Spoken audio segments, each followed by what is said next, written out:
basketball was like a war.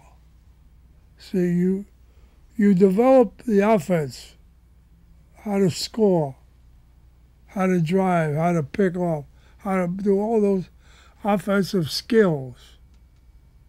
Then the defense goes to work and figures out ways to stop you. And that's what has been the history of basketball.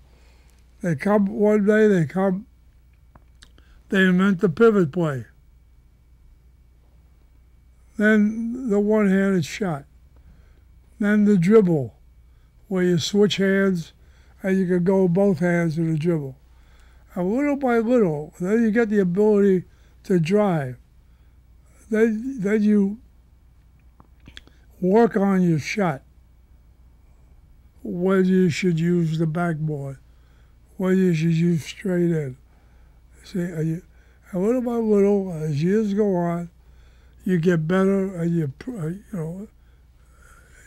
it happens that way. I mean, they're going to ask me many times, why can't Shaq shoot free throws? Why couldn't Chamberlain shoot free throws? Well, part of it is your hands. Part of it, of course, is cycle, but part of it is your hands. The hands are so big. It's like taking you and taking a small hoop and shooting a softball. You know what I mean? That's what happens to those guys. One thing when you were coaching, it's fascinating stuff, it's great. One thing when you were coaching, you emphasized the team and those 5 players working together as a team to win. How important is a game of basketball, a game that can be played as an individual? How important is teamwork in the game? Well, I think it's very difficult for one man to beat you.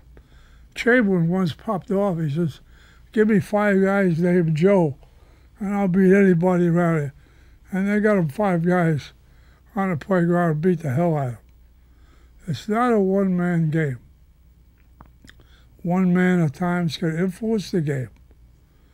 A game, another game, but not continually. They'll figure out how to stop him. So the teamwork It is definitely a team game. I'm sure Naismith intended it to be a team game. What do you think about some of the players today who play the game as if it's just a one-man game? Well, you see, what affects the game today is money. And the agents tell their players, it's all right to be a great defensive player, and so forth and so on, but you better put some points up there so I can sell you to some teams. Or you say, well, he averages 12 points a game, only plays 15 minutes, he's one hell of a player. See? But if I go to him and say, I got a guy out here, he's a good defensive player, and his average is 2 points a game, you can't sell him. See? It's money. It's money. You the medium shot? Next. You once said, I believe, you said, show me a good loser, I'll show you a loser. How important? Well, I always felt if you keep score, you play to win. I don't care what it is. That's always been my theory. And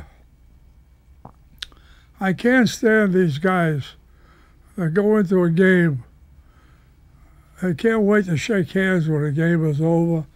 You know, nice game, all that sarcastic move. To me, back in those days, when we lost, we got out of there. We're not congratulating them or anything. We're figuring out if we play them again, what are we going to do to beat the hell out of them? Okay.